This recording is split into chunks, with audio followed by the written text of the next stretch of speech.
Hello, नमस्कार, जय हिंद सभी को। This is Sunny Sharma. Career and competition के यूट्यूब चैनल पे आपका बहुत बहुत स्वागत है। और हम फिर से हाजिर हो गए हैं आपके सामने एक नई वैकेंसी की नोटिफिकेशन की डिटेल्स आप लोगों से शेयर करने के लिए। तो चलिए बात करते हैं। अगर आज की नोटिफिकेशन की बात की जाए तो ये है आपकी हरियाणा पुलिस HSSC के द्वारा निकाली गई हरियाणा पुलिस कांस्टेबल GD की भर्ती 2024 की भर्ती के बारे में। तो भाई इसमें आपके जो है 6000 पद अनाउंस हुए हैं सरकार के द्वारा भर्ती के लिए। तो देखते हैं किस किस प्रकार से सारी डिटेल्स के बारे में हम जानकारी इस वीडियो में प्राप्त करेंगे। तो यहाँ पर जो आपकी ऑनलाइन एप्लीकेशन फॉर्म भरने की जो डेट थी वो 20 फरवरी 2024 से शुरू हो चुकी है और इसकी जो आखिरी अंतिम तिथि है वो है 21 मार्च 2024। तो अगर अभी तक किसी बच्चे ने फॉर्म नहीं फिलअप किया है तो आप यहाँ पर भर सकते हो। और फॉर्म भरने की यहाँ पर किसी भी कैटेगरी के बच्चे से कोई भी फीस नहीं ली गई है।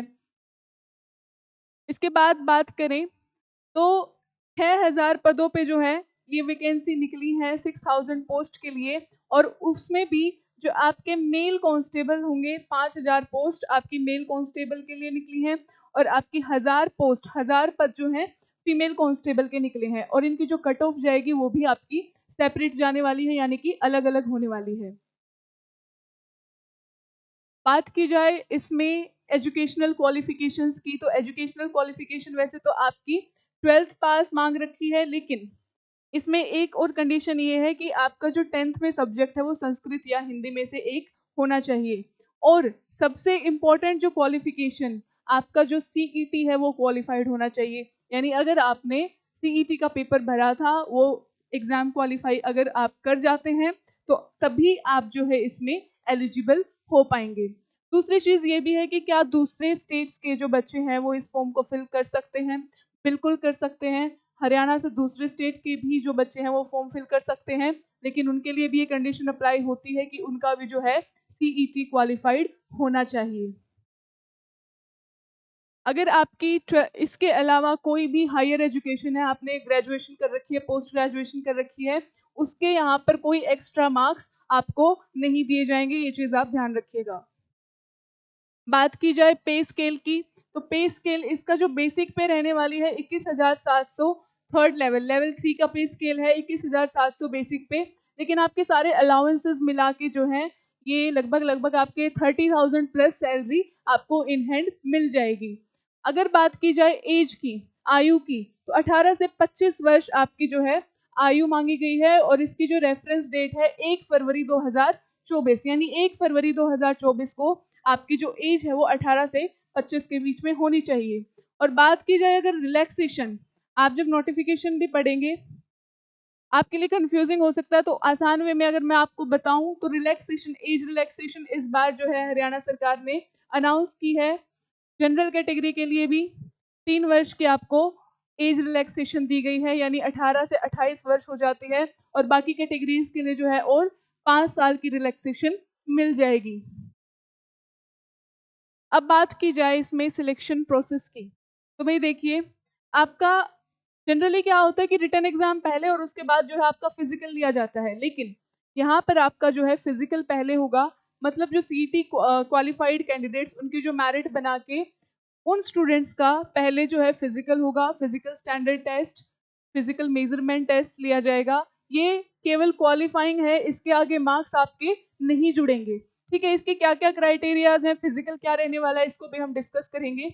नेक्स्ट जो आपका लेवल होगा रिटन एग्जाम रहने वाला है, ये आपका किस प्रकार से लिया जाएगा, कितने मार्क्स का होगा, ये भी हम डिस्कस करेंगे। उसके बाद आपका डॉक्यूमेंट वेरिफिकेशन और मेडिकल है जो आप जिसके लिए प्रिपेयर रहेंगे।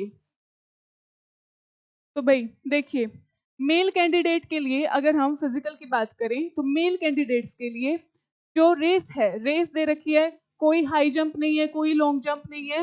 रेस है वो भी आपको जो है 2.5 किलोमीटर यानी 2500 मीटर की रेस है जो आपको 12 मिनट में क्लियर करनी है। ठीक है, 12 मिनट में जो है 2.5 किलोमीटर की दौड़ लगानी है। फीमेल कैंडिडेट्स को जो है 1000 मीटर यानी 1 किलोमीटर की दौड़ लगानी है 6 मिनट के अंदर। इनके लिए भी कोई हाई जंप लॉन्ग जंप का क्राइटेरिया नहीं है। और बात की जाए एक्स सर्विसमैन की, तो इनकी भी जो है 1000 मीटर यानी कि 1 किलोमीटर है 5 मिनट के अंदर।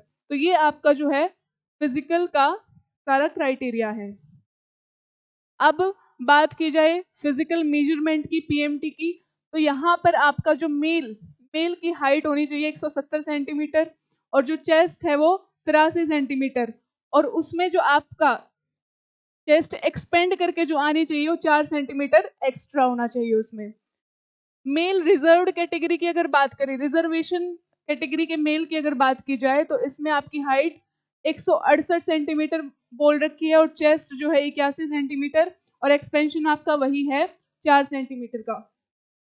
इसके बाद फीमेल कैटेगरी की अगर बात की जाए, तो जनरल से जो फीमेल है उनकी हाइट है 158 सेंटीमीटर, यहाँ पर उनकी केवल हाइट मांगी है 158 सेंटीमीटर की। और रिजर्व्ड कैटेगरी की फीमेल्स की अगर बात की जाए तो उनकी हाइट रिक्वायर्ड है 156 सेंटीमीटर की। ठीक है भाई, तो ये आपका क्राइटेरिया। इसके बाद हम आते हैं आपके रिटन एग्जाम पे। रिटन एग्जाम का जो आपका सिलेबस रहने वाला है, इन्होंने नोटिफिकेशन में मेंशन कर रखा है कि उसके अंदर general studies, general science, current affairs, general reasoning, mental aptitude यानी maths, numerical ability, agriculture, animal husbandry और इसी तरह के जो दूसरे फील्ड्स हैं व्यापार वगैरह से संबंधित, ये आपका सिलेबस रहने वाला है। और ये मिक्सअप आएगा, कोई ऐसा फिक्स्ड क्राइटेरिया नहीं है कि इतने नंबर की रीजनिंग, इतने नंबर का मैथ, इतने क्वेश्चन इंग्लिश हिंदी, ऐसा कुछ नहीं है। वो मिक्सअप होके आपके क्वेश्चन बनते हैं 100। अब यहाँ पर आगे ये बोल रहा है कि there shall be at least 10% questions relating to basic knowledge of computer, यानी कम से कम 100 क्वेश्चंस में से कम जो 10% यानी कि 10 क्वेश्चन जो है कंप्यूटर के होने चाहिए। 10 क्वेश्चन जो है आपके कंप्यूटर के होने चाहिए, और इसने बोला एटलीस्ट यानी कम से कम इतने तो होंगे, इससे ज्यादा भी हो सकते हैं। उसके बाद एटलीस्ट 20% क्वेश्चन जो है आपके बेसिक नॉलेज हरियाणा की होनी चाहिए, यानी हरियाणा से रिलेटेड, हरियाणा जीके से रिलेटेड जो क्वेश्चन आएंगे, कम से कम भी 20 क्वेश्चन आपके बनेंगे ही बनेंगे। अब उसमें वो 25 भी हो सकते हैं, उसमें 30 भी हो सकते हैं भाई, तो ये कोई हम फिक्स नहीं बोल सकते। ओके, अब बात की जाए एग्जाम पैटर्न की, तो आपका जो पेपर है वो बाइलिंगुअल यानी इंग्लिश और हिंदी दोनों में होगा। तो 100 इसमें क्वेश्चंस आने वाले हैं। ऑफलाइन मोड में रहेगा, ओएमआर शीट पे आपका पेपर कंडक्ट करवाया जाएगा। ठीक है भाई, और किसी भी गलत जवाब की नेगेटिव मार्किंग भी इसमें नहीं है, ये आप लोगों के लिए एक प्लस पॉइंट है।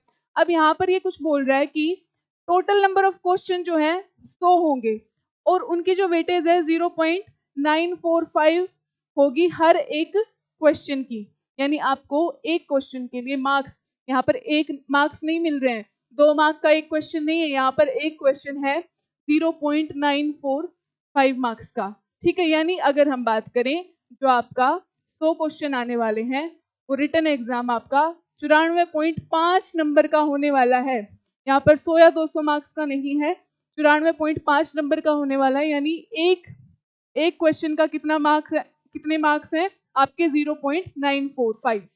ठीक है भाई, और यहाँ पर जो है आपको इसने एक और चीज मेंशन की है जो आप लोगों को पेपर में भूलनी नहीं है, गलत नहीं करके आओगे वरना गड़बड़ हो जाएगी। तो देखो इसने ये बोला है कि candidate has to fill one option compulsory out of 5 options. देखो आपको जो है, वैसे नॉर्मली क्या होता है कि 4 ऑप्शंस गिवन हैं, अब 4 ऑप्शंस में से आपको एक चूज करना पड़ेगा। ठीक है, हर क्वेश्चन के जो है 4 ऑप्शन गिवन होंगे जो आपको चूज करना है। लेकिन अगर आपने चूज नहीं किया है कोई भी क्वेश्चन, तो आपको ओएमआर शीट को खाली नहीं छोड़ के आना, खाली नहीं छोड़ के आना, उसमें एक 5वां ऑप्शन आपको दिया होगा ई ऑप्शन, उसको भर दो। अगर आप, मतलब कहने का मतलब है कि उनको खाली नहीं चाहिए, कोई भी क्वेश्चन का कोई भी जो स्पेस उन्होंने दे रखा है खाली नहीं चाहिए। अगर आपने कोई भी ऑप्शन नहीं भरा है तो आपको जो है ई 5th ऑप्शन को फिल करके आना है, भर के आना है, और उसके लिए जो है आपको 5 मिनट एक्स्ट्रा दिए जाएंगे, यानी टोटल जो आपको टाइमिंग दी जाएगी वो 100 प्लस 5 105 मिनट की टाइमिंग आपकी इसमें होने वाली है। तो ये चीज ध्यान रखना भाई, 5th जो ऑप्शन है उसको मार्क करना मत भूलना। ठीक है, तो ये चीजें थी। अब देखो एक चीज और इसमें मैं आपकी ऐड करना चाहूंगी, जैसे आपका 94.5 मार्क्स के आपका ये रिटन एग्जाम रहने वाला है, ठीक है। 94.5 मार्क्स का आपका रिटन एग्जाम रहने वाला है। साथ ही आपका एक सोशियो इकोनॉमिक जो क्राइटेरिया रहेगा, जिसके आपको 2.5 मार्क्स मिलेंगे भाई, ठीक है। इसके आपको 2.5 मार्क्स मिलेंगे। ऊपर से फिर आपका जो है एनसीसी सर्टिफिकेट रहने वाला है, ठीक है। एनसीसी सर्टिफिकेट रहेगा जिसके आपको 3 मार्क्स एडिशनल दिए जाएंगे। तो ये जो मार्क्स है इसमें ऐड होके टोटल आपका बन जाएगा 100 मार्क्स का। इस तरह से टोटल आपका 100 मार्क्स का बन जाएगा। सोशियो इकोनॉमिक क्राइटेरिया में वही जैसे आप नोटिफिकेशन में पढ़ लेना, उसमें अलग अलग कंडीशन दी होती हैं। किसी के अगर पिता नहीं है, कोई अगर विधवा है, इस तरह की जो कंडीशन है इनकम को लेके, तो उसके आपको 2.5 मार्क्स मिलेंगे। और एनसीसी सर्टिफिकेट है आपके, तो उसमें आपको 3 मार्क्स मिल रहे हैं और टोटल जो है आपका 100 मार्क्स इसमें बना रहा है। और जब आप नोटिफिकेशन को देखेंगे तो ये चीज भी देखना कि एनसीसी सर्टिफिकेट आपके पास किस लेवल का है, ए लेवल, बी लेवल या सी लेवल। ए लेवल में 1 मार्क है, बी लेवल में 2 मार्क है और सी में आपको कंप्लीट 3 मार्क्स मिलेंगे। तो ये है भाई आपका सारा जो भी है हरियाणा पुलिस नोटिफिकेशन से रिलेटेड। तो आशा करती हूँ आपकी सारी जो कन्फ्यूजन इससे जुड़ी थी वो अब क्लियर हो गई है। जिन बच्चों ने फॉर्म नहीं भरा है वो आप फॉर्म भर सकते हैं। और क्लासेस जो है आपकी करियर इन कंपटीशन चैनल पे हर कॉम्पिटिटिव एग्जाम के लिए वो चल ही रही है। वहां से आपको जो है प्रिपरेशन करने में भी बहुत हेल्प मिलेगी। तो अब मिलते हैं नेक्स्ट वीडियो में एक अलग नोटिफिकेशन के साथ डिस्कस करने के लिए आप लोगों के साथ। तब तक के लिए bye bye, thank you very much, take care, जय हिंद।